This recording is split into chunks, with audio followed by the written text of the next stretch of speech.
Today's episode is brought to you by SeatGeek, our presenting sponsor and the best app for buying and selling tickets for sports and music and even events like December 11th, Warriors at Celtics. Oh, yeah. With SeatGeek Marketplace, you can sell tickets without getting hijacked by a ridiculous after-the-sale cost. Go to SeatGeek.com/BS to learn how to buy and sell tickets on SeatGeek. And don't forget to download the free SeatGeek app. Enter promo code BS. SeatGeek will send you $20 once you've made your first purchase. Today's episode is also brought to you by MeUndies.com, the home of great fitting underwear that happens to be 2 times softer than cotton. I'm wearing them right now. My favorite MeUndies product is the men's French Terry Jogger, the most comfortable pair of jogging pants I've ever worn. I actually lost them because I wore them so many times they walked out of my house to get away from me. Go to MeUndies.com/BS. Get 20% off your first order as well as free shipping in North America. And also, I should mention the Channel 33 podcast, available for subscription on iTunes and Stitcher and SoundCloud, features Andy Greenwald, Chris Ryan, Julia Littman, and myself. We did a challenge podcast that we simulcast on the BS podcast and Channel 33. And just today, Vulture said Chris Ryan and Andy Greenwald's podcast on Channel 33, The Watch, they called it the best pop culture podcast on the market. Wow.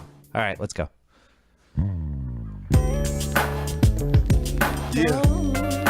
Clear enough for you? All right. Joe House is on the line. What up, House? Oh, we're Friday rolling. You know how we do. Can you picture I'm excited for this one. First of all, we're taping this at noon East Coast time, Friday, December 11th. Okay, Tupac, you can go away now. We're excited. Tupac's excited. We're going against his Warriors tonight. This is great. I mean, we only really have, there's like a 7.5 hour window for people to hear this before the game actually starts. But the 24, are they 24-0, the Warriors? 23-0? I should know this. I would say 23-0, but they've won 27 straight going into Boston. Talk about that real quick. There is some controversy about giving them regular season wins from last year for the purposes of the streak. Oh, I thought it was the playoff wins. Which game did they lose in the finals? In my head, I was just calculating they won 3 in a row in the finals. So for me, they won 26 straight. Okay. Yeah. But I guess we don't do that officially. I think for the purposes of the streak, the 33-game streak that they're challenging, and there's been some stories about it this week, that they're counting the regular season wins at the end of last season. I don't like that. I don't like it either. Yeah, that's not legit, especially because the end of the season's always wonky. I think just them starting the season 23-0 is one of the 15 most incredible things that's happened in the NBA. And I know they didn't play. I know they haven't played San Antonio yet, and I know they haven't played Cleveland yet. And those are really the only other 2 teams that are worth a damn right now. But incredible. It's just to win 23 straight, you're going to have, like, they've had 3 or 4 50-50 games where either team could have won. Comes down to a shot, a play, a bounce. They won all of those. They've had really good injury luck until this week where they're 3 players that matter. Steph Curry, Draymond Green, Klay Thompson. Those are the 3 indispensable guys in the team. They've been able to keep them healthy for all 23 games until Klay got hurt near the end of the last one. And just to be able to bring it to the table every night, that's the hardest thing. I mean, the 86 Celtics, which I think was the best team ever, lost 15 times. And I think 9 or 10 of those losses were to teams that were under 500 because it's just hard to show up every night. House, am I overreacting or underreacting? Oh, I think you're reacting appropriately. Okay, good. I thought the Pacers game was super interesting. As that fourth quarter got started, I thought, this could be the game where Golden State has some vulnerability. And because of the particular position they were in going into the fourth quarter, they were up by so much. And this might be the first time I might give Lukey a little bit of a down thumbs down grade. He sat all the starters and watched Indiana over the course of the fourth quarter bring it within, like a dozen points. And by the time he got the starters back in, those guys had been sitting for so long that they were clearly mentally checked out. They were physically not up to it. And in the last 4 minutes, I thought, you know what? This might be the loss. This could be the one. It was sitting there. Yeah, Luke Walton went a little Sam Mitchell on us, unfortunately. I'm pumped for tonight. My buddy Sully, CMO of the Celtics, MVP of my wedding in 2003. He said this was the hottest regular season ticket since opening night of the first LeBron Wade game in Boston, which I think was late October 2011. Everyone wants to go. I think the word is out in the street now that when the Warriors come through town, you got to go. You just have to go. You have to call in whatever connection you get. You go on SeatGeek and all of our favorite, the SeatGeek marketplace, all that stuff, anywhere to get tickets. And the word's out. Well, it's People Boston. wanna It's see not this. like you need the word to go out to go see a great opponent anyway, especially on a Friday night. The reality is very few teams reach this point. I think Miami and the Heat got there to maybe 90% just because people were so excited to see Wade and LeBron together and just the aura around that team and all the hype and all that stuff. People wanted to see that first year. The 27-game stretch that they went on, it was great. That was an unbelievable one. I don't think they were even 40% as aesthetically pleasing as this Warriors team is. The real story with this Warriors team is they're so much fun to watch that anyone can watch them and enjoy it. Like my wife can watch a Warriors game and enjoy the hell out of it. If she's watching Miami, she doesn't care that their rotations are perfect and stuff like that. You know. I know, but the LeBron, Wade, and Bosh, when they were shooting from all, I was shooting on all firing on all cylinders. That's what I'm after. Yeah, that was pretty impressive. It was great. The streak really was awesome. Inside-out game. I'm proud of. I wrote a column that I actually liked. I don't like a lot of my columns after the fact, but I wrote a column that I think holds up about the streak, and that team was special in its own way. That the way they're constructed, it was just so hard to ask the kind of effort that they needed from those three guys game after game for 100 games a year. And, Wade broke down the last 2 years. I think that's what's interesting to me about this Warriors team, among all the other things that's going on, is they're doing this in a way that these guys seem to have energy for the next game. That the fact that they can sit for a lot of the fourth quarters, the fact that a lot of this is outside shot and not punishing drives where they're just getting pounded every time. The pace they play is fun. And it all lends itself to a regular season. You know what I mean? Like, yeah, all that's true. I still think we're dealing with an awfully small sample size. Well, I think over 1/4 of the season now. Yeah, right. Yeah, and that's not. It's not time to start comparing them to the Heat team and the trajectory of that Heat team. It's really the first quarter of this season and the last, what would you say, 6 weeks of last season? Yeah, well, historically, teams that are kind of have their shit together heading into a season have always been able to rip off pretty good streaks, right? So like the 2009 Celtics before KG went down in Utah, I think they were like 30-5 or 30-4 or some crazy record like that. Remember the Pistons the year after 05, the 05 finals? Right. They had that great run. They got the 4 All-Stars. Exactly. That was the comparison I was going to make too. Yeah, a lot of these finished product teams have an advantage because there's a lot of turnover in the league, and the next season starts, and these guys haven't played together, and Ty Lawson's on the Rockets, and Rondo's on the Kings, and it's just basketball players need a while to figure out how to play with one another. I think when you can come into the gate and you know who you are, and you have your identity, and you have your best player, it's an advantage the first 2 months. And you have to look no further than who's on the bench coaching the team to sort of prove that point with this squad, right? Or look at the Spurs. The Spurs have 4 losses right now. It's another team. They added Aldridge, which was a big chess piece to bring in, but they know who they are. They have the infrastructure in place, and it's great for them. They've also been quietly doing what they always do, which is rest guys. Yeah. On any given night, 2 of their important cogs are sitting out. They're getting a great kind of Kawhi leap season that I think we all wanted him to have. And I think it would have been weird if he didn't have it, I don't want to criticize Kawhi because I love Kawhi, and I'm not criticizing, but this was the year for him to go up a level, and he did. It was right on the timetable of what we wanted from him. Yeah, so, it reminds me of Bradley Beal, except for the opposite. Are you officially ready to trade him? No. He's a kid. Can you trade him to the Celtics? Young. Can we make an offer? Do you like James Young? Do you like Brooklyn picks? I like Ben Simmons. Well, if you're the Warriors, the Wizards, like, how long do you give this? Actually, I solicited our friends at NBA Reddit. Great site. Really topical stuff and smart comments. Not too mean. I think a lot of message boards get super mean and super personal. They do a good job of policing that.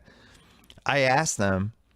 I told them we were taping a podcast. I gave them an hour to send us some questions. And they sent a bunch of really good questions. One of which was from Hungry Bear 22. There's 21 other Hungry Bears. He had to go with Hungry Bear 22. He wants to ask Cass why Bradley Beal and Otto Porter haven't made the leap everyone expected them to make after last season's playoffs. Keep this answer quick. So I'm not prepared to say that everyone expected Otto Porter to make the leap. Speaking of a small sample sizes, the dude had 2.5 good weeks in the playoffs after a full year's worth of grooming from Paul Pierce. Well, Paul Pierce isn't on the team anymore, and Otto Porter has regressed a bit. He looks a little bit lost. Maybe we were asking and hoping for too much out of him. I agree with that. Beal is just going to be, I think, kind of a slow development story. He is not physically. It looks to me like he might still be growing. Every single year he's been in the league, he's missing games because of nagging injuries, like there's some leg problem, some ankle problem, some foot problem. He hasn't yet played, 80 out of 82 games. He doesn't yet look like he has the physical fortitude to deliver night in, night out. So he continues to be inconsistent. He is their best scorer. Also important to mention with him, 22 years old. That's the point. He's super young. Same age as Michael Carter Williams when he was a rookie. Right. Yeah. Right. So the leap from Beal might be 2 years from now when he's 24. So that's why you don't start including him in trade talks unless we're talking about somebody like the Boogie. But that's the deal. Last night we had national TV Rondo and Boogie putting on a little show on TNT. Rondo, I love that Rondo's back. I don't think it's possible to contend for a title if he's one of your 2 or 3 best players, just for the way the league has drifted, the stylistic stuff. But this is the perfect team for him. And really, one of his best skills is just being able to get the ball to a big guy. He's great at it. Like, you remember once upon a time, you and I in college, did I get you the ball where you liked it? Oh, so many times. You knew exactly where I liked it. Yeah, we were like frickin' frack. I knew where you liked the ball. I knew how to get it to you in the spot where you could turn around and do your little Bob McAdoo little turnaround shot or your little jump hook. Yeah, Rondo's great at that. My catch at the elbow. Right. Rondo, there's 3 big guys in the league that he could kind of click with like that. And Boogie's one of them. Boogie gets it. Like you see on the bench now. Like those guys like each other. It's probably the craziest alliance we have in a while. It almost reminds me like in MTV's The Challenge when 2 crazy people get together and then all of a sudden they're kicking ass. It's like, these 2. I don't know how this is going to end, but it's going to be fun. Yeah, there's a lot of evidence out there, sports teams over the years that have had guys that have disliked each other, but have been successful anyhow. Quick whiz question from a dead guy / IRL. I want to know what House thinks of Whitman.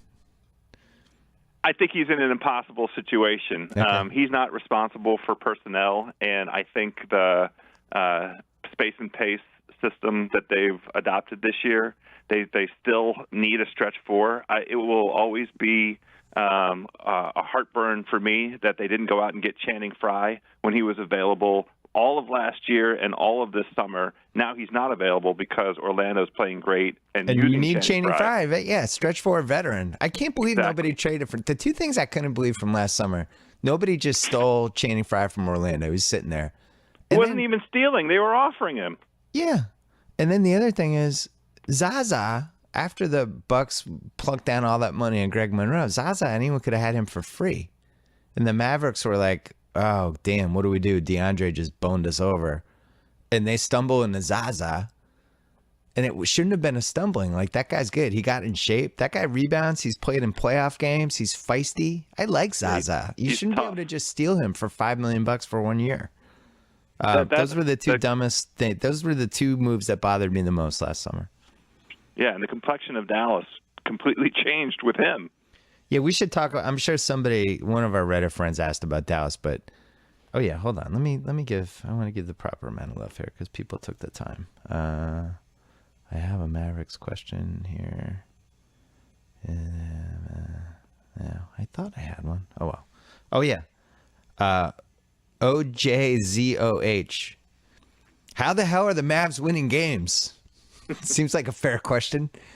I think all the credit goes to the infrastructure.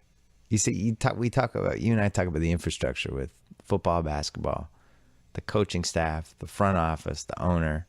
Everyone's on the same page. And you bring guys in who might not work on most other teams. I think Darren Williams is an awesome example of this. I thought Darren Williams was finished. You bring him in. You got Carlisle. You got Cuban. You got Dirk. They bring Wesley Matthews in, who's a gamer, who's a great guy.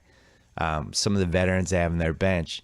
And Darren Williams, whose career was pretty much over. The Nets paid him $29 million to go away. They bring him in. They pump him up. They're rubbing his shoulder. They're hugging him after games. All they're doing is getting him fired up and invested. They're getting him in shape. And the guy has rejuvenated his career. I mean, he's not an all-star anymore, but he's a valuable point guard. And that is the infrastructure. And then when you have a guy like Dirk, who's such a great leader. So that's the point I was going to make. Yeah, Dirk is having another incredible season. It's amazing. You just can't, overstate how impressive it is at this stage of his career. I think he's around. Is he a 50? He's definitely 50, 40, 90 right now, right? He's having his best season in a couple of years. Yeah. Yeah. He looks good too. Like he passes the eye test. You watch him and he's not. These old guys they mummify a little bit, and you see him go, oh man, that's tough. Like especially around the basket on drives, things like that, and not happening. He kind of did.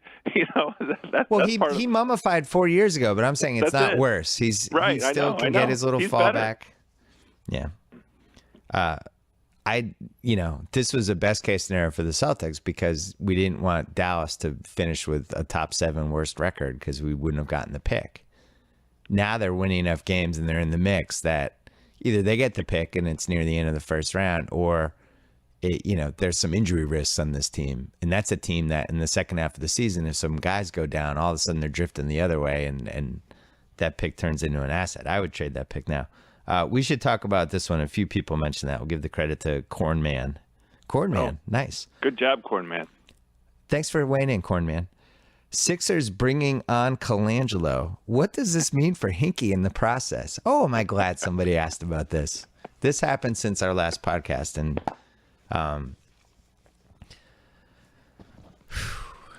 where do we begin?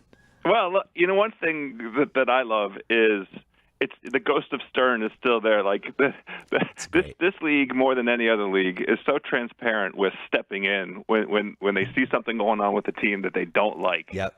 And they just said, and Stern did it 2 years ago with the vetoing of the infamous vetoing of the Lakers trade.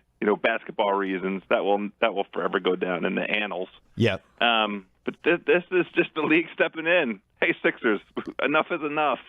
I wrote a column, I think May 2014, about the 10 steps to tanking perfection, I think it was called, about what the Sixers were doing. And it was like I hated it, but at the same time I appreciated it because they were taking advantage of rules that the NBA just refused to change.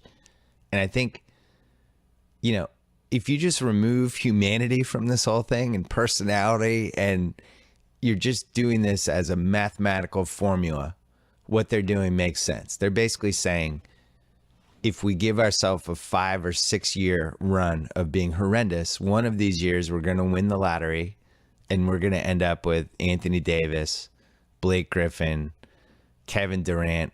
That's our best chance to land one of those guys. And now this year, Ben Simmons, who I think is the best college player in 9 years since Durant, they're going to have, if the Lakers pick ends up like 4th, they're going to have like a 37% chance at Ben Simmons. Well, right. The other thing is, the process hasn't failed them. They had a little bit of bad luck. The lottery is indeed a lottery. You don't just outright get the number 1 overall pick if you're the worst team. Right. They missed out on KAT and they missed out on Wiggins, and they rolled the dice with Embiid, and that didn't work. You confused me with KAT. That's what we're calling him now. Oh, what do you want to call him? Can't he just be Towns? Okay, he can be Towns. Sure. Well, KAT, you could talk me into it. Make the case for KAT. KAT. It just shows up. It's all caps. It just jumps off the page. Oh, there's KAT. Can we call him Big Cat? Then I can do Big Cat, Levine, and the Wigs. Can we call him Big Pussy? No. We can't? No. Big Those Cat, guys are all Big play on the Pussy? Wizards. Good joke. You made Tate laugh with that one. So the process, here's a couple flaws with the process. One is that they didn't really totally know what the process was. All right, so if you're just going to blow 3 to 4 years, then why do you take 22-year-old Michael Carter Williams as a rookie? Why not take Greek Freak? Why not just say, if we're going to be terrible and we're going to roll the dice and all we want to figure out is to try to find franchise players, and that's the goal of the process, then why not roll the dice with Greek Freak? Why not take Porzingis over Okafor? And you and I, before this season, we both like, we like Porzingis in Summer League, but we were like, I remember, you go back 2 months and I was saying like, Hazonia might come back to haunt the Knicks. Yeah. This guy's going to be exciting right away. Porzingis is a project, a lot of pressure. Now, clearly Porzingis was the second best pick in that draft, but you look at Philly, Okafor, terrible defensive player, terrible. We knew it in college. We knew it was going to be terrible in the pros. We knew like the comparison was Brook Lopez, somebody like that. I don't think anyone thought he was a franchise player. The Lakers passed on him to take Russell. They thought he had a better chance to be a franchise player. Not that the Lakers are the best litmus test, but if you're doing the process and you have a team like the Celtics that's just offering all kinds of picks and assets and everything just to get into the top 4 so they could take Justice Winslow or Okafor, why not move down, add more picks, and try to increase your chances? Why not add a Brooklyn pick? Like, if you're just trying to game the system for the best chance at a franchise player and you know Okafor is not a franchise player, why not trade backwards? This is the stuff I don't understand about the process. Well, you need an insider. We need a Philly insider or an NBA insider to give some insight into whatever their thinking was with that. Maybe they thought that Okafor was indeed a franchise player. They misapprehended. They certainly did not think that Porzingis had any potential to be a franchise player. Well, that's the culture, right? So, and this goes to another part of the process. Like, when you're just throwing away everything, you're not building a culture for the players that you do pick. So you have Noel and you have Okafor, who's potentially an A-list low post player, and then you put him with the worst guards in the league. Well, who's going to get him the ball? Like, if you really want to develop Okafor, why not sign Rondo to a 2-year, $25 million contract? And he's not only a trade chip, but somebody that can help Okafor, kind of feel himself the first year. And honestly, it's not. You don't even need to get somebody like Rondo. He's probably too expensive for what the Sixers are trying to do. Get Jameer Nelson. Get anybody. Now you're talking the professor. Andre Miller. Get Miller and Jameer, right, and bring them in and work with the big guys. The whole team needs some veteran leadership to teach them about professionalism. Apparently. Well, my good friend of the old podcast, friend in general, Mike Lombardi, big Sixers fan. Yeah. Has obviously worked in teams for years and years and years. Big Sixers fan just couldn't understand what they were doing because he thinks that trying to build a culture is part of a rebuild. And if you're building a culture where everyone's expendable, you don't care if you win or lose, you don't care how you're developing your young players, then how is that a long-term way to succeed? I think the flip side, Minnesota, Flip Saunders, RIP, really smart about the moves he made with veterans. I actually think he reinvented how to rebuild a young team a little bit because he was like, we're going to overpay KG. We're going to bring in Andre Miller. Who was the other old guy they brought in? They brought in a third old guy. I don't know. Who is it? Tayshaun Prince. Three that's veterans. Right. Tayshaun. I forgot old about guy, that. Veteran, respected veterans who know how to handle their business. And they've had Kevin Martin, who's Kevin Martin, who knows what legitimate veteran at least.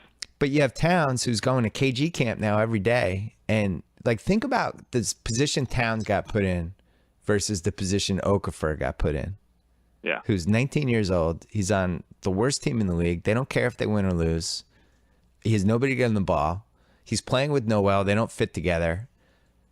And how is that a process? So really the process was just, let's be as terrible as possible until we get a franchise player.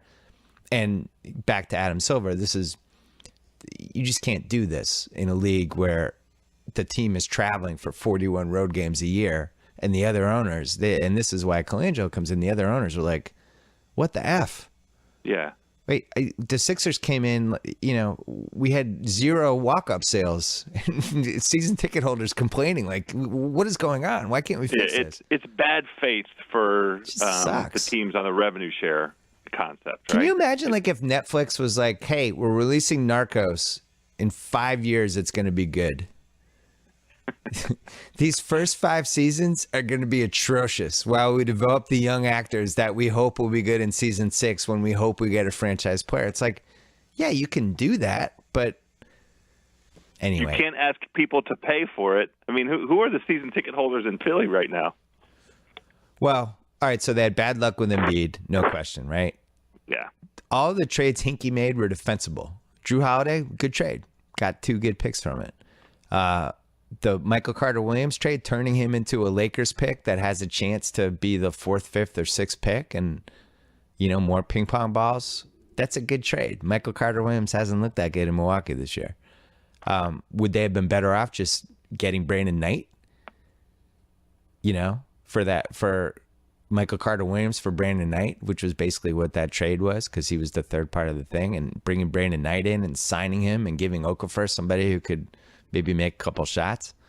I don't know. But I think they brought Colangelo in as a sign to the other owners that they're taking this seriously. Totally agree.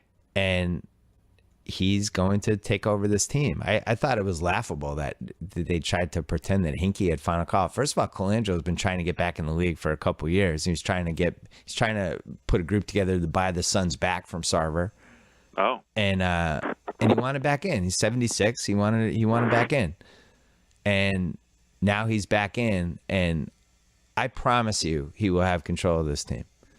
So I think they just looked at what Hinkie did. They were like, all right, dude, this didn't really work. Well, it is an interesting coincidence that he's arrived in the season leading up to, a once every 5 years kind of player, maybe once every 10 years. I don't know. I mean, we can't compare Ben to Anthony Davis and Wiggins yet. But I think he's a better prospect than those guys. Whoa. I do. Better than Anthony Davis? Yeah, I do. Wow. I think he's a once a decade guy, or maybe twice. I guess twice a decade would be fair, because it seems like twice a decade there's a transformative guy. I think this guy. What I mean.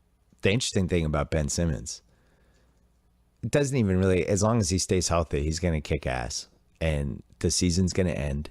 He'll turn pro, and he's going to have 3 shoe companies coming after him really hard, because now Under Armour's in it. You have Adidas, that's probably 3rd place now and a little desperate. Nike's Nike. And you also have a really good chance he could go to Philadelphia, Boston, or Los Angeles. 3 of the league's signature teams. What is that worth? Would you pay, if Derrick Rose got a $300 million shoe deal, what would you pay Ben Simmons if he's on the Lakers and you're Nike and you're battling with Under Armour? What would you pay for Ben Simmons? When did Derrick Rose get a $300 million shoe deal? Wasn't that what it was, Tate? It was like close to $300 million, $250 Recently? million? Like 2 years ago. Oh, okay. All right. In retrospect, not a great deal for Adidas. that was one that didn't work out. Not great. 250 million. Oh, I'm sorry, only 250 million. Yeah. Can I buy stock in Derrick Rose?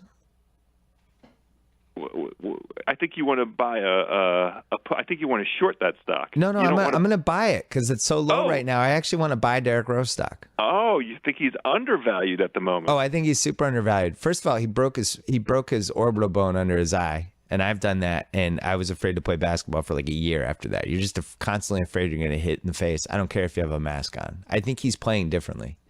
I think it effed with him a little bit. And the guy I'm watching now and the guy I watched Wednesday night is not remotely Derrick Rose. It's like an imposter. It's like an alien. So I don't think he's going to stay this bad. I think he's going to get confidence and rally. Do you disagree? No, I just still have a hard time putting my finger on the pulse of this Bulls team, and I can't yet figure it out. They seem like they can lose to anybody in the league.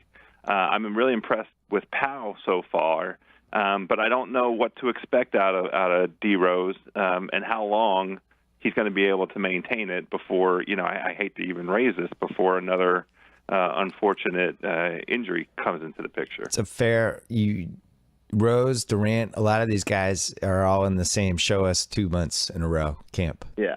Yep. And Durant is really starting to look like Durant again. But I want it to keep going until February, and then I'll be like, all right, Durant's back. I'm not willing to say it after a week. But I think they need to make it. I think there's certain teams that just need to make a trade.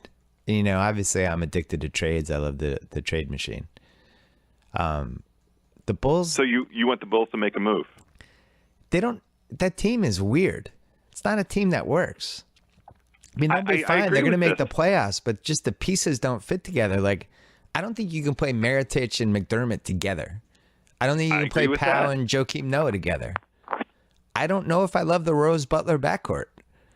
It's just the pieces don't fit. So what do? I don't know. I think if they could, like, if I'm Brooklyn and my team sucks, and yet I don't have my first round pick, but I'm not a complete disaster, I would roll the dice with Rose. I would do the Joe Johnson and whatever, and just be like to Chicago, like, we'll take Rose's contract off your books right now. Joe Johnson's expiring. You can just get out of the Derrick Rose business right now. How old is Rose now? Late 20s. Yeah. And what's left on his contract? He's got like 20. I mean, he's got this year and next year for big bucks. 2 years, right?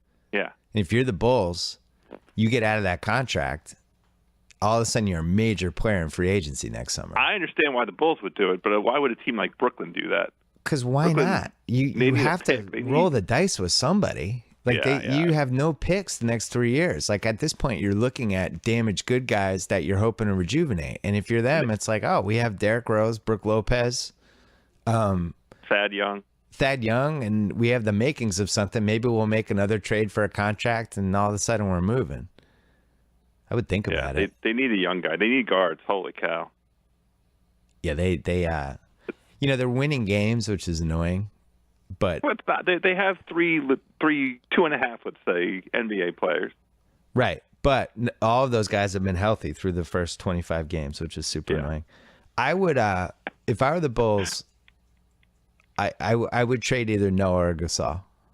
And I think Gasol has real value. He's got a great contract. Maybe you pair Gasol up with Mirotic or McDermott. McDermott's starting to look like he's going to have a career. Maybe you pair those. Maybe you do a 2-for-1. They need to do something. And Hoiberg, yet another college coach that I'm down on.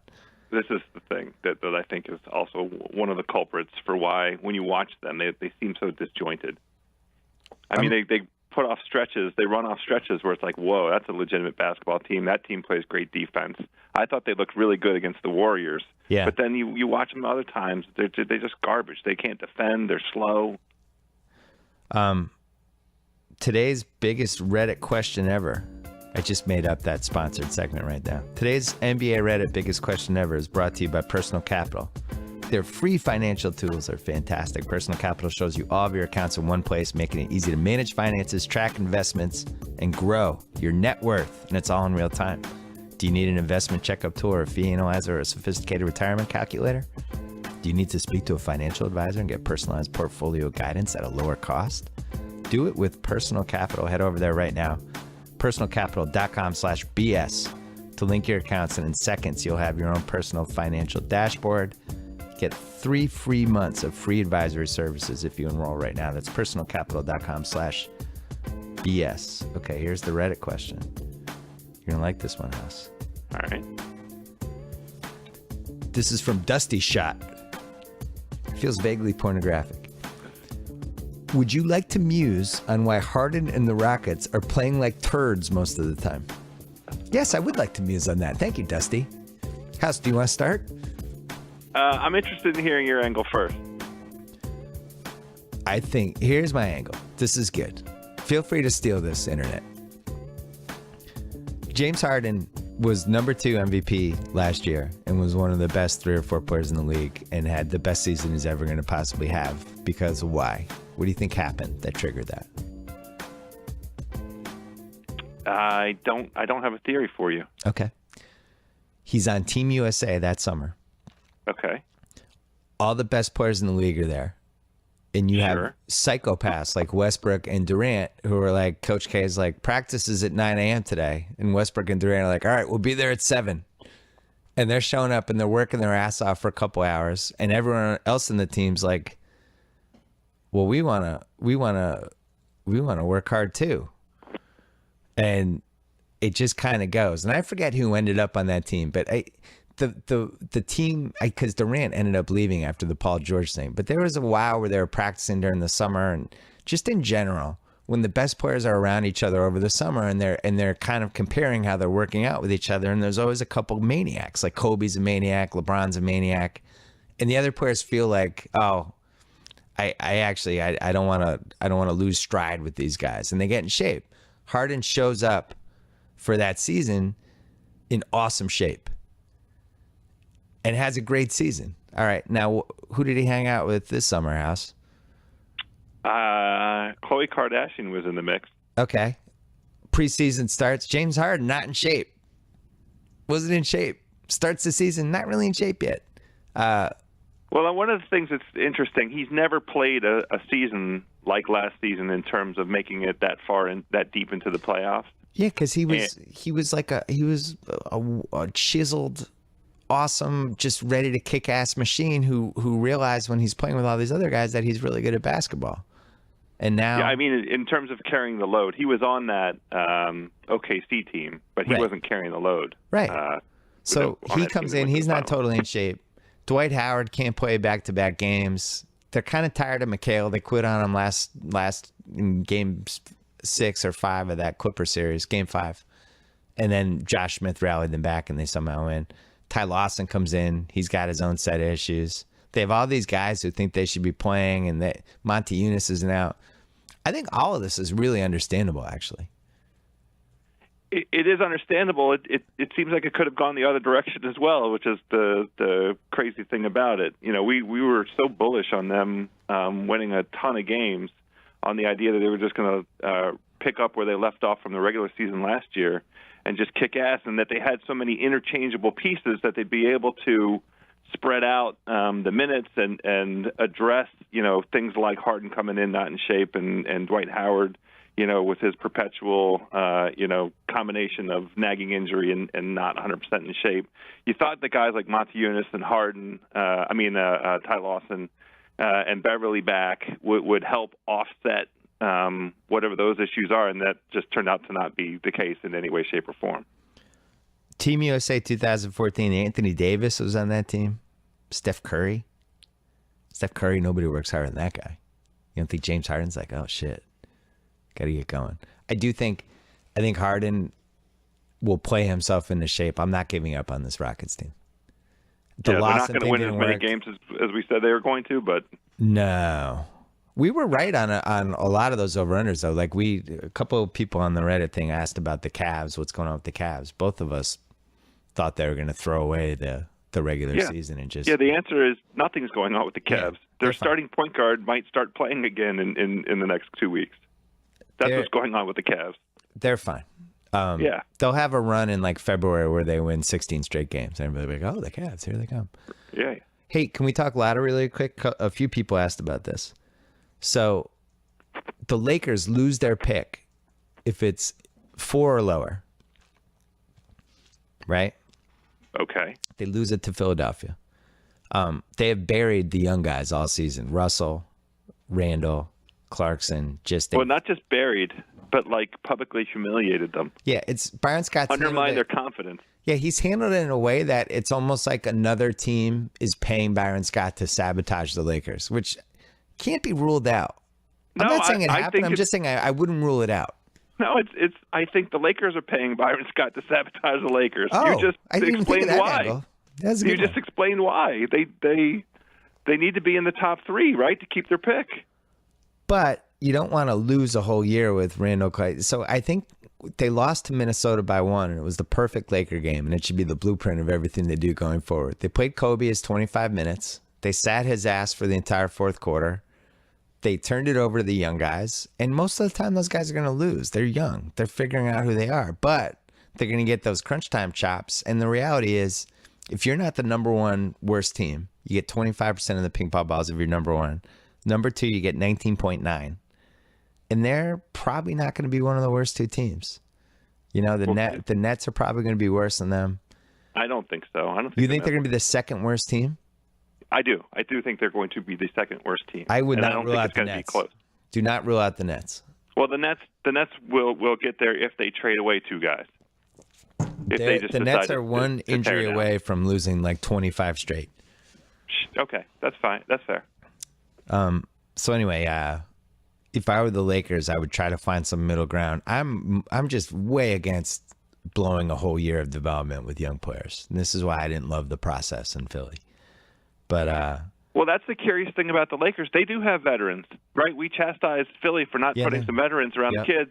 They have veterans around these kids, but it doesn't seem like that there's any of it is taking hold. Now, Randall's been really impressive. He had an awesome game against the Wizards. I like Randall. And Russell doesn't look bad either. He just had a great game last night or the night before. The 2 of them together is kind of a promising combo, but I think the Lakers' mission is to play poorly this year. Yeah, I agree. And that should be the mission, but you don't want to retard the development of your players. And that's I just tension. used retard in a PC way. I'm very proud of myself. Congratulations. But I had my Laker fan friends like, oh my God, Russell is fucking terrible. We should take him Porzingis. It's like Russell needs the ball in his hands. You can't ask Russell to go stand on the left side and watch Kobe jack jump shots. Anyone's going to suck in that scenario. Like the kid hasn't come off the bench since his sophomore year of high school. Russell's fine. He's like fine. Russell. Me too. We have 3 quick important questions, then we got to go to the NFL picks. One more band says, I would like to hear about the Charlotte Hornets, currently second in the East. Are they legit, and can they keep it going? First of all, everyone in the East is separated by 1 win, but I think it's surprising that they're a playoff team. Neither of us saw it coming. The 2 things that I see there is the Batum trade was just excellent. Unbelievable. They took a chance, and we both liked it because I just thought he had a bad year last year and he had some personal shit going on. Now you're trading for a guy who's in a contract year who has something to prove. And I'm ready to put him in the most improved player running. He's back to what he used to be. And what's funny is I always assumed the Spurs were going to just steal him. I just thought that's how this is a classic Spurs. How could he not be a Spur? It's French so true. guy. He's a D&3 guy. It's just textbook, and he's going to shoot 48% on threes and all that. Everybody like, oh, Batum, Spurs rejuvenated him. But the Charlotte did it. And the upgrade of Kid Gilchrist, who was an awesome defensive player last year but can't shoot. And now you have Batum, who's making threes. Marvin Williams. I know. That's the other. We might have to make Marvin pee in a cup. Marvin, send us your urine. What is going on with you? That's unfair. What if he just got motivated? I'm kidding, Marvin. Oh, good. What is it? Year 11 for him? Yeah, this is the guy they always kind of thought he was going to end up being, like this swing Same man. Year as Chris Paul. Yeah, this guy who can vacillate between the 3 and the 4. Who makes threes, who plays D, like he's been really good. They have just a steady stream of white guys who get garbage rebounds and putbacks. And Kemba's a pretty good crunch guy. What's been crazy is they made this enormous leap in terms of the 3-point shot. They're 8th in the league in made threes right now, and 11th in the league in attempts, and in the top half of the league. You can't do that. They're 13th in percentage. Did you see they're 6th in offensive rating? To me, that's the upset of the year. Right. That team looked like the guy who used to sit behind us at Celtic games. Whenever there was a terrible game, he'd be like, "Oh my God, this is a rock fight." And the Hornets were just a rock fight every year, and now they actually make where shots. did all this efficiency come from? It's the combination of Batum and Marvin Williams on the Juvenation machine, and Jeremy Lamb's corpse has showed there's been a heartbeat, and Kemba's having a really good year. And Jeremy Lamb, even though he's not making threes, he does stuff. Like, he gets rebounds. He's athletic. I like what Jeremy Lin's done for them. Sure. I think he brings something to the table off the bench. He's certainly better than having, like, Austin Rivers. Tate, what are we missing with Charlotte? Anything? Tate just got a big boner over there. PJ Harrison. PJ Harrison, Tate says. Right. Yeah. He's hitting some threes. Yeah. He's trying to get signed by the Heat. He's trying to get it signed by the Heat, Tate says.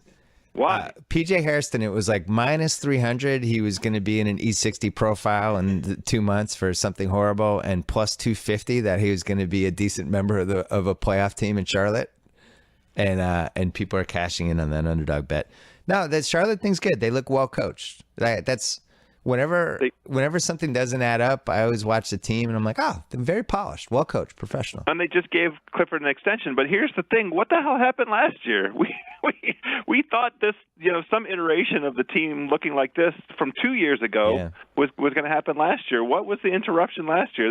Was it Lance? Yeah, Lance was basically just like hiring a nuclear reactor and just letting it just emit fumes in the locker room. The Spencer Hawes for Lance trade was a smart trade. I liked it. Spencer Hawes, Doc just gave up on him after a month, and that was it. Just wrote him off. We have two more really quick. Where is it? Oh, we might have to save that. Let's save this one for next time. This is from 5 Point Play. I like that. Good username. Are we sure he's a good coach edition? Doc Rivers. Oh, my. Let's save it. It's a long conversation. Yeah, we'll and you and H-Bob already did a takedown of the Clippers. Yeah. All right, we'll save that. And it's a critique. It's an analysis of the combination GM coach. It's not enough to just talk about the coach part. Yep. So let's save it. Joe Boss 617 says Laker fans, or you should talk about Laker fans being concerned that they're turning into the 90s Celtics after Bird's back went out. I just want to mention this quick. We felt this way after Bird retired when we had Reggie that next year. And it was just like, this is going to keep going and going. We're the Celtics. And what you realize is 10 years can go by really fast where, we have Reggie Lewis and D Brown and Ed Pinckney and Brian Shaw. We have all these guys. This is going to be great. We're going to keep rolling through the 90s. One guy doesn't pick. We had terrible luck with Reggie Lewis. Obviously, that was one of the worst things that's ever happened. But you don't plan on that. D Brown never made it. Right? Brian Shaw got traded for Sherm Douglas. All of a sudden it's 1997 and you're holding on to the Tim Duncan lottery balls with a 25% chance or 30%, whatever it was, just praying you get it. You don't get him. And it's just, my point is, just because you had an awesome run doesn't mean it's going to keep going. Well, the other thing that you can speak to with that Celtics team was franchise instability. Yes. There was some GM issues going on then. We had and oh my God, ownership issues. We had Dave Gavitt, who they brought from the Big East. It was like, Dave Gavitt, he's a pro. Everybody loves him. It was a little like what Philly did with Colangelo. He was awful. Had no idea how to use the salary cap. It's like, what's this? I just signed Sherm Douglas. Is that bad?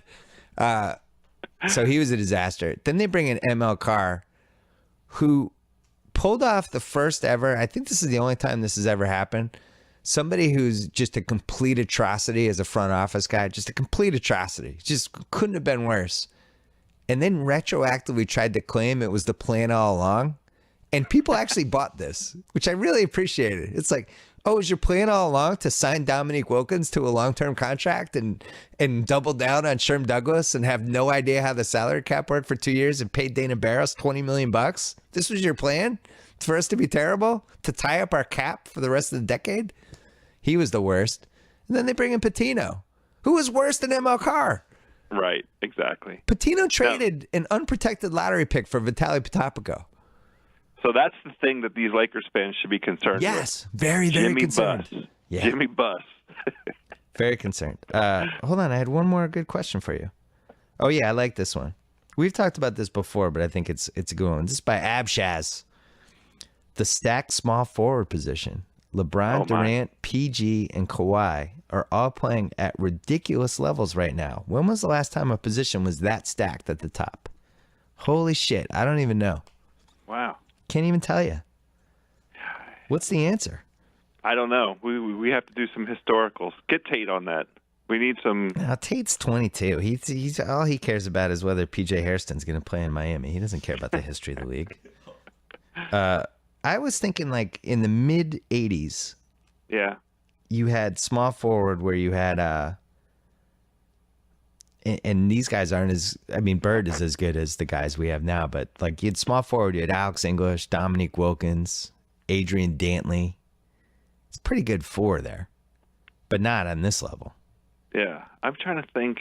This is like those four small forwards are like four of the 8 best players in the league. I don't remember a position being that stacked in there like was a an top era where 8 point guard was impressive.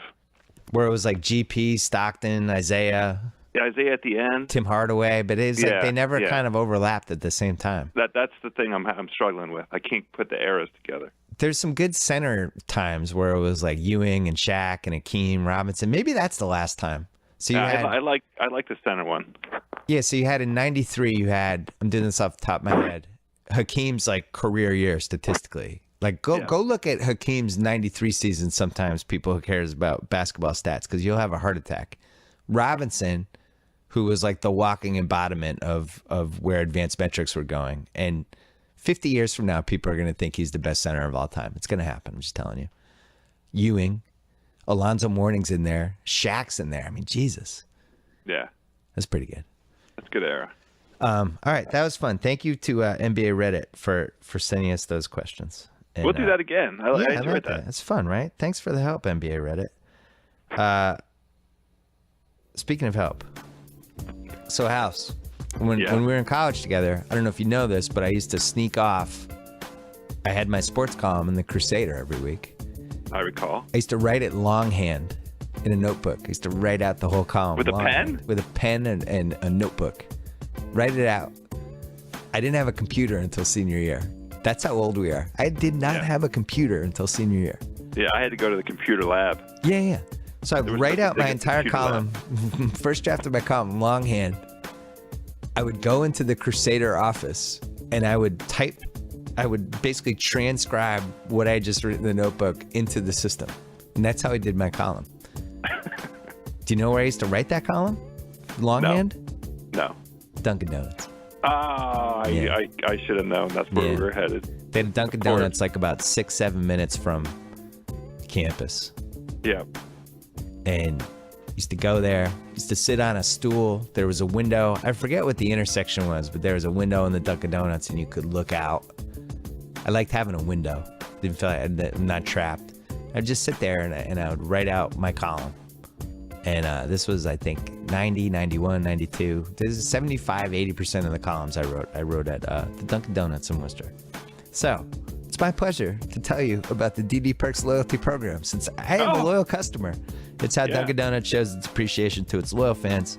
Members earn points toward free beverage rewards. They get exclusive offers and great perks. They even get a free beverage on their birthday. Enroll right now and enjoy loyalty the Dunkin' way. Sign up at ddperks.com or by downloading the Dunkin' mobile app. Get a free beverage when you enroll. Use promo code BS when signing up. Participation may vary. Thank you, Dunkin' Donuts. Thank you, Dunkin' Donuts. Let's do this. NFL lines, or not NFL lines, NFL bets, our best 5. You have the Seahawks and the Ravens. Seahawks laying 10.5 in Baltimore. Who do you like? You know how I like to do this sometimes. This is just a straight out, regular old, pure contrarian play. This is a classic 80-20.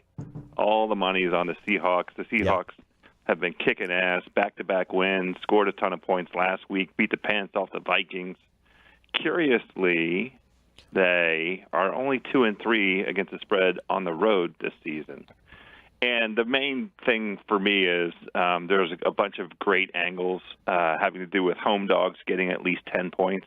Yeah. They cover over 60% of the time. Yeah, and that's for like 5-6 years, right? Yeah. That's like it goes even further back. Yeah. Even further back than that. And there's some nice angles in a situation with a road favorite that's coming in off of back-to-back covers.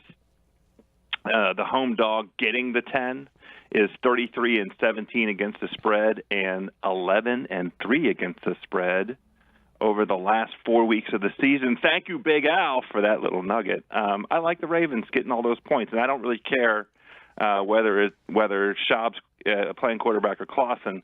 I kind of care because it'll be funny to watch Clausen play quarterback, but I would enjoy that. For the purpose of the wager, I like the Ravens. The contrarian thing worked last night with Minnesota and Arizona. It The sure line did. goes to 10. Minnesota's too banged up. Then you had me coming in taking Arizona minus 10, which was really making Minnesota always. lock of the year. I think I have to look this up, but I think I'm like 2-11 on Thursday nights. Might even, or 2-12, something like that. Yeah, I don't have a suck great on Thursday night. either. Yeah. I don't put any thought on my pick, and you should go the other way every time I make a Thursday night pick. Bills, Eagles. Pick That's 'em. you. Yeah, in Buffalo. Oh no, I'm sorry, in Philadelphia.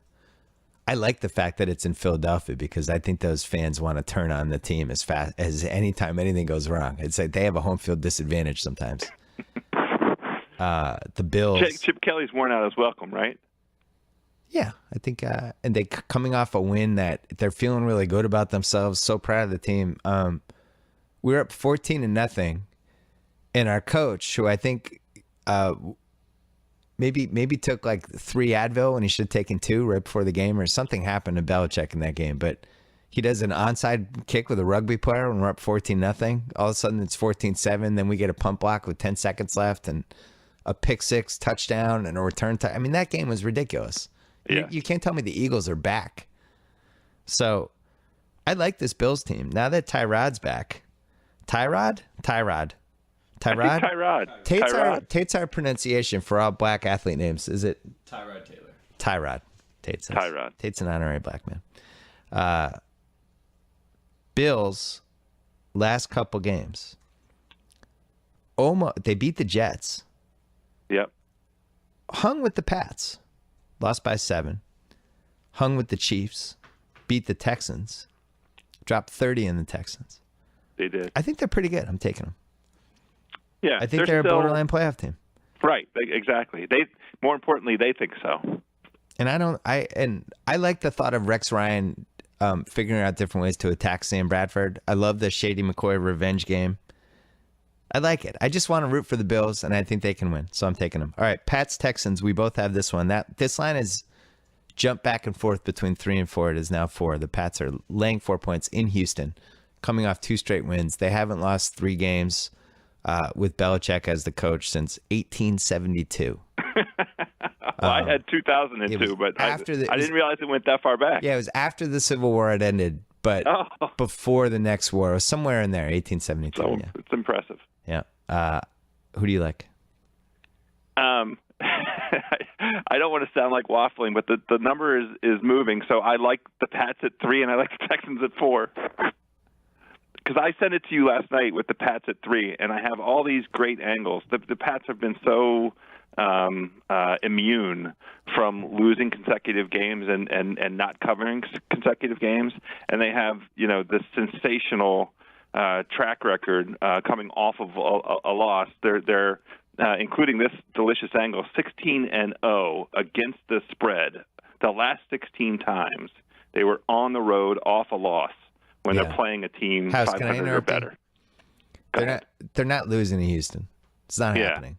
Yeah. And if you don't think Belichick was just furious and apoplectic about the special teams catastrophe last week, which is what lost him the game, and if you don't think he laid into those guys all week, and if you don't think that the team is going to play well on Sunday, then you have not been watching the Belichick-Brady Patriots since 2001. They're going to win this game. Can you promise me that Brandon LaFell will stop dropping balls? Will you promise me that? He's hurt. He's got a toe thing. Yeah, he's playing hurt. That's what's going on with him. He's not this bad. Remember, they threw to him twice in big spots in the Super Bowl during the last 2 drives. He's playing banged up. A lot of the guys are banged up. Amendola will be better this week. The best thing about that Eagles game was it got James White going. They're fine. They're going to score 30-plus points, and Houston's offense isn't going to be able to put up more than 20. Take the let's Pats. both be on the Pats. I want to be Pats on minus the Pats. 4. I would take it up to -7 personally. Oh, okay. Same thing for this game. Broncos, Raiders. We both have this one. It's at Denver. I'm just riding Brock Osweiler. I think these lines all reflect the fact that the gambling public can't decide if Brock Osweiler's good, and they don't understand with Manning and the whole thing. And it's like, This guy's better than Manning. And Denver's one of the best teams in the league, and this was the best thing that could happen to this team. I'm laying the 7 with Denver. So that's fun. I don't get to sing this week because I am not taking Denver. Okay. I actually like the Raiders at the number. There is a bunch of nice historical footage, analysis, data that supports the Raiders playing Denver tough in situations like this. Yeah. Crazy stat. For whatever reason, Denver 1-6-1 against the spread the last 8 games in this series at home. Why is that? Who the hell knows? Maybe the lines have been inflated. I don't know. 7 out of 8 times there was blood in my stool. What does that mean? Does that mean I'm going to have blood in my stool this time? You better go to the doctor. Oh, shit. You're right. That's a terrible sign. Why do I have blood in my stool? No, I'm That's kidding. a bad angle. I don't like really. that one. I just think this is going to be a low-scoring game like the first game. Yeah. Denver offense is in exactly the mode they should be in, which is not making mistakes, right? Not making game-changing, game-altering mistakes, which is really the biggest difference between Osweiler and Manning. The Raiders held Denver under 300 yards total offense last time. I just think it's going to be a low-scoring game, and I like the Oakland getting the number. But they held them to under that, and they held them to 16 points with Peyton Manning's corpse at quarterback. Well, Denver hasn't scored more than 17 points with Osweiler, or 19 points, whatever it is. What they beat the Bears, 19-17? It all sounds great. I'm teasing the Broncos with like 17 different teams. Well, there you and they're now not that's a losing whole to Derek different Carr. deal. Well, if I'm they're a going to wonderful tease them, team then I got to lay that 7 too. Lions, Rams, I'll go quick. The Rams have quit on the season. The Lions are only laying 3 points. The Lions actually have not quit on the season, and they're trying. And they have had 10 days to rest for this game. They've had 10 days to recover from the Hail Mary Caldwell apocalypse. I don't even know what you'd call it. The Rams suck, and that Quinn's out for the year now. Ogletree's out for the year. They have no quarterback. And I think Fisher's going to get fired, and the team might move. What am I missing? Why is this line only 3? I'm taking the Lions. Next game. I like the Lions too.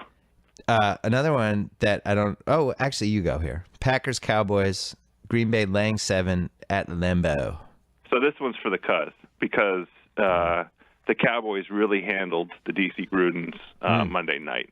They beat them on both sides of the ball, and the only reason the DC Grudens were in the game was because of the turnovers. Yeah. And Castle's overall general ineptitude and suckiness. Okay, you realize he's playing this week too, right? I know, Okay. but I count on McFadden not putting the ball on the floor, 17 times this game. I have this interesting tidbit for you. If Aaron Rodgers' preposterous Hail Mary had not been completed, we would now be entering this game on a 3-game streak of less than 200 passing yards. Aaron Rodgers, less than 200 passing yards, for that ridiculous. He's on my fantasy team. I'm very aware. So I love the Cowboys here. I think it's going to be a low-scoring game. There has been nothing impressive about Green Bay for about 7 weeks now, and I don't know why 7. So you're saying don't relax. I would not relax. The most impressive game for Green Bay in 10 weeks was the beatdown of the Vikings. And the Vikings are now, kind of schizophrenic. They're an every other week team. My biggest YouTube disappointment of 2015 was looking for the YouTube video that I had assumed some crazy Packers fan had made with Aaron Rodgers' face on Frankie from Frankie Goes to Hollywood in the Relax music video. And I don't know why that doesn't exist. And I'll be honest, I'm disappointed in all of the weirdos who do things like that on the internet. That should exist. I thought you were going to say Harry's face on Aaron Rodgers. Yeah, Harry should be in there too. Harry Styles. Yeah, Harry Huge Styles. Packer fan who never turned around. Great story with the Cuz. Big Packer. We needed that game though. As I'm eating my sashimi. The deep analyst. Jags Colts, I'll go quick. Jags laying 1 against Matt Hasselbeck. Here's my theory in this. I like the Jags. I think they're a little frisky and they can move the ball, they can throw it. I don't think the Colts are good. I think Matt Hasselbeck, he's 40, right? So he's only a couple years younger than us. It's like all fun and games. He's starting, he's a football quarterback for a couple weeks, going pretty well. Oh, Matt Hasselbeck. Wow, he's actually a really good backup quarterback. Good, half decent starter. Better than 12 quarterbacks in the league who's starting. Feel good about Matt Hasselbeck. All right. Well, now it's like week 6 or week 7, and he's 40 years old. Yeah. And he's starting to get a little physically banged up. Probably Yep. get out of bed on Monday morning. Took him like 10 minutes. Goes take a poop. There's blood in it. Second poop blood joke of the podcast. Enough already. You gotta Make stop for that. 3 by the end. Please stop. Had to up the painkillers. Just walking around, like when he sits down, he has to put his hand down on the chair. I think he's in that stage of this whole filling in for Andrew Luck thing, and I'm taking the Jags.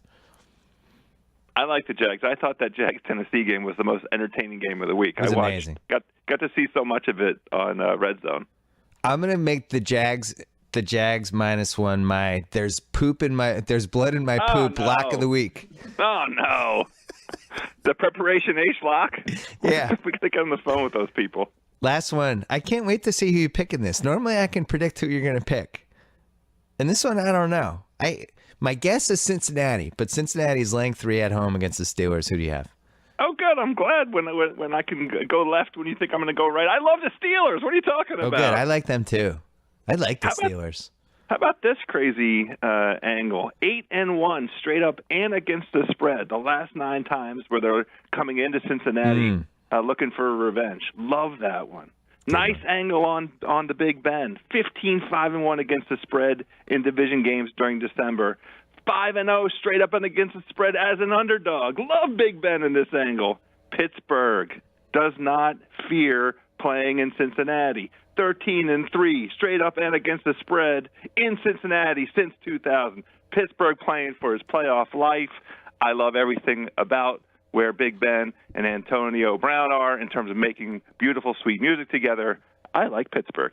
I love the 3. If it goes to 2.5, I probably won't bet it. If it's 3 or higher, I'm betting Steelers. And I think their 2 receivers. We've been talking about Brian for a few weeks. Fastest guy in the league. A number 1 receiver on just about every other team. And they have Antonio Brown, who's the best receiver. I think he's the GOAT receiver right now. Or not the GOAT, but he's the championship belt holder. He took it over from Megatron last year, and he's held on to it this year. And they can move the ball and make huge plays. They have all those weapons. Wheatley's been unbelievable. Wheatley's been great. But Wheatley's also, he's being defended by the other team's 4th best defensive back or whatever. Yeah, right. It's a luxury. He gets to feast on the scraps. Yep. So I'm with you on Pittsburgh. I saw The Revenant with Chris Ryan and Sean Fennessy. How was it? Leo's going to win the Oscar. Oh, my. Oh, he's overdue. He just gets the shit kicked out of him the entire movie. It's great. And like I took my wife to the screening, and she went through like the 9 stages of just having a heart attack, that like covering her face. She cried at one point. She was just really upset. Animals were murdered during the movie. Like it was everything. No. Like I had I'm to against basically, that. I had to carry her out. I had to carry her off almost like Kellen Winslow in the famous Miami San Diego game. She had to be helped off. It's great. It's so well done, and it's so interesting. And I know it's going to get picked apart, and people are going to be like, "Oh, the first hour is better than the second hour," and it was too blah blah blah. And I know it's going to happen. People are going to pick it apart. I'm just saying I've never seen a movie quite like it, and the thing that's interesting to me, my dad's favorite movie ever, Jeremiah Johnson. Huh? You ever see that? Robert Redford? No, I don't know it. So Jeremiah Johnson still holds up. It's Redford's best movie. I highly recommend it to all the youngins out there. And this is basically the Jeremiah Johnson movie, updated, done with different actors, like the high-tech What does that version. mean? Well, you'd know if you saw Jeremiah Johnson. It's You can't explain it in 10 seconds? Jeremiah Johnson 2.0. Jeremiah Johnson, he's in like the 1870s, and he's happy. He's living out in the wilderness. He's one of those guys. A mountain man. Mountain man, knows how to get stuff done, and they kill his family. Oh, no. Yeah. I hate that's always. You know what? You know who didn't like that? Jeremiah Johnson. Yeah. That's who didn't like it. And get it. you know who decides to go get some revenge? Jeremiah Johnson. All right. So there we go. Yeah. Now I understand. It's I'm Redford. ready. He grows a big beard. Anyway, my dad loves it. And the last line of the movie is, this narrator goes, some people say he's up there still. And it's like my dad. Every time it's on, my dad would watch it. So I really like The Revenant. Are you excited to see The Revenant? Well, now I'm so far behind. They're just coming out so fast and furious. I haven't seen Creed yet. I haven't seen Spotlight yet. Spotlight, you could probably wait to see pay-per-view. I'm excited to see Big Short just came out. I really want to see that. Yeah. I mean, there's a bunch of hot to trot ones. So just wait on Spotlight. Creed, I need to go see. Creed's in the theater. You have to see that in the theater. Yeah. Go see that and go take one of your friends.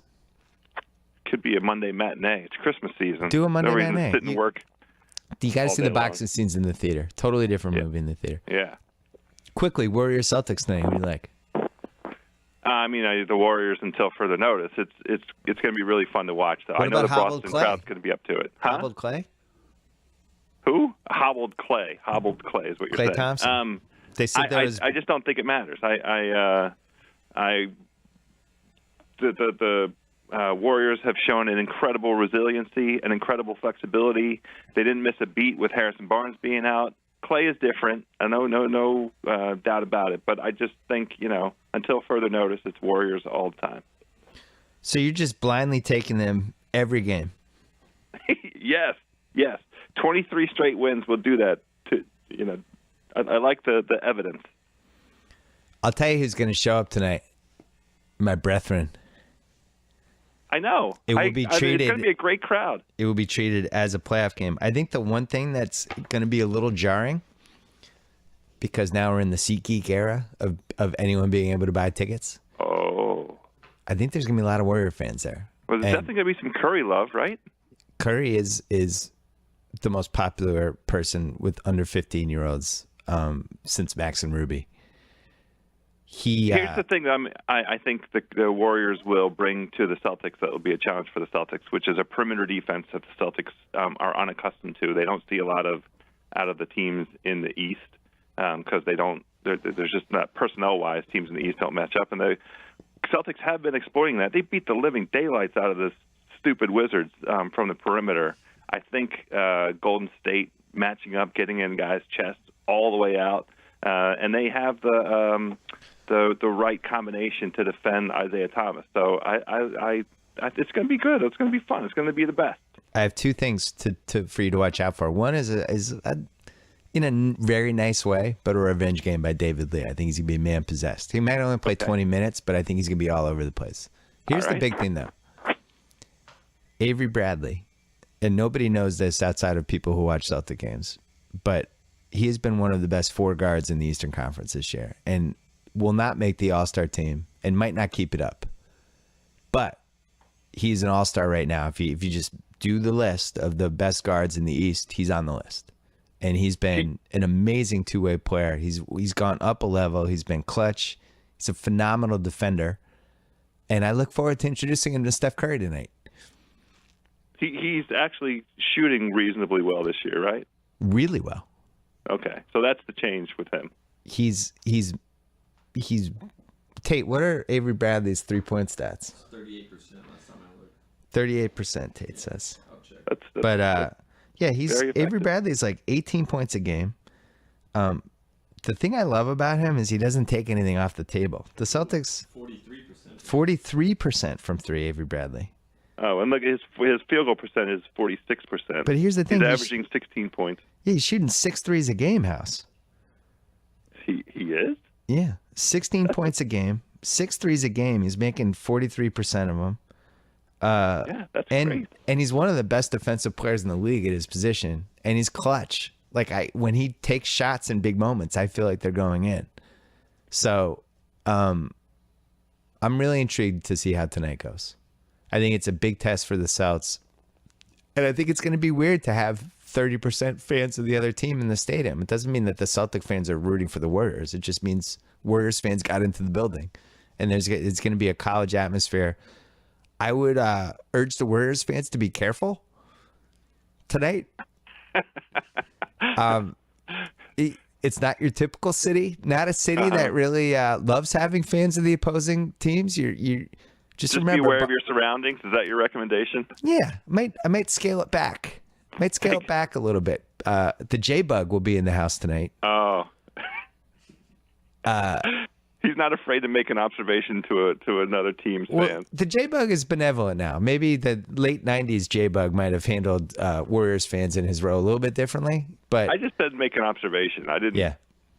No, it was a fair observation. But yeah, I think it's going to be a festive atmosphere. Also in the house tonight, Dr. Bill Simmons.